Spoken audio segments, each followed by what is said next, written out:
Hello and welcome to the Perfect Pitch Videos course. My name is Peter Beatty and I'm the one who will be taking you through this entire course. And first of all, just wanted to say congratulations on your purchase. I know you're going to get a lot of high valuable information out of this course when it comes to creating pitch videos of any kind. So when I say pitch videos, I mean anything from video sales letters, sales videos, product launch videos, upsell videos, downsell videos, one-time offer videos, explainer videos, whatever you want to call it. Basically, a pitch video encompasses any type of video that is made or exists to get the viewer to take a specific action, which is usually to buy a product or service, or enter into your opt-in, enter the email into your opt-in form to get on your email list, whatever it may be. So that's what you're going to learn how to do in this course.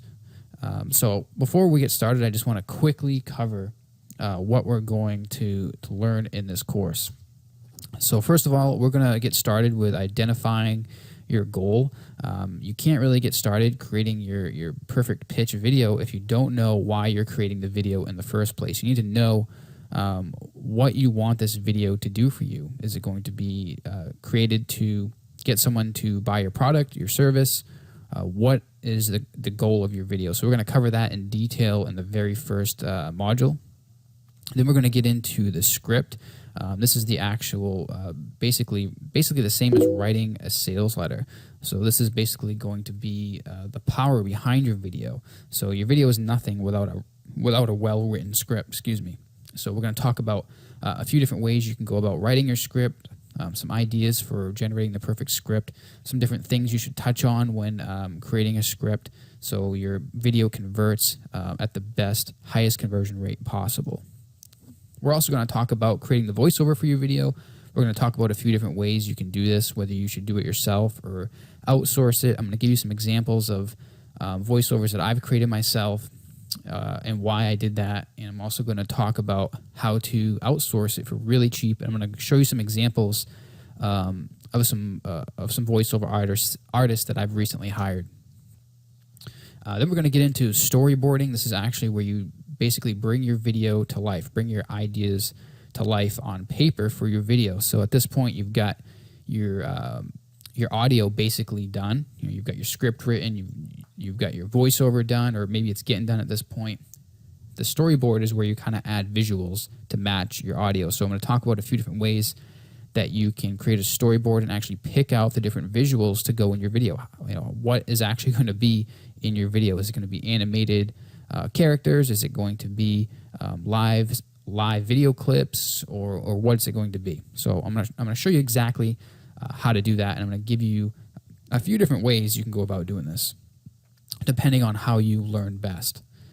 So some people are visual people, some people are more technical oriented. Some people learn better with images and graphics. Some people learn better with text. So there's a few different ways we can do the storyboarding. So tools and software, we're also going to cover, I believe it's 5 or 6 different software tools that you can use to create your videos. So when we get to this step, I just want to say, don't let this step overwhelm you. What I wanted to do here is just let you in on some different tools that I use when it comes to creating my videos. Now, I usually only use 1 or 2 of these tools. It's usually either PowerPoint or a program like Powtoon to create my videos. So although I'm showing you 5 or 6, or maybe it's even 7 now, different software tools you can use, don't try to go out there and use every one of them or become a master at all of them. Just watch all of the videos and pick one of them to use and to at least test out and create your first video with. Pick one that you think is going to be the easiest for you to use and move forward with it. So next we're going to cover live action video. We're going to talk about the actual equipment that you need if you're going to be shooting live action video. Some people might not have any live action video in their pitch videos. That's totally fine. But if you do, I'm going to cover some different equipment that you might want to have if you're going to be shooting video. And we're also going to talk about how to get stock video for really, really cheap to fill in your different parts of your video. Then we're going to get into what I call quick fire video editing. This is where we take everything we've created up until this point and bring it into a video editing program and turn it into the final product. Then we're going to get into audio engineering. Before we actually produce the video, we're going to pick out some audio that supplements our video. So we're going to talk a lot about psychology in this video because you can actually use audio to your advantage to create specific feelings and emotions in the mind of your viewer. So I'm going to talk about some different ways you can do that in this module here. Then we're going to talk about how to actually get your video online, how you're going to host your video, what are you going to use for a sales page theme, or how are you going to get this video online so people can see it. I'm going to talk about the different ways that I host my videos, the different themes that I use, and different software tools I use to host my sales pages and stuff like that. Then we're also going to talk about how to encode your video so it plays instantly for anybody on the internet, whether they're on a desktop computer, an iPhone, or any type of mobile phone, a tablet, whatever it may be.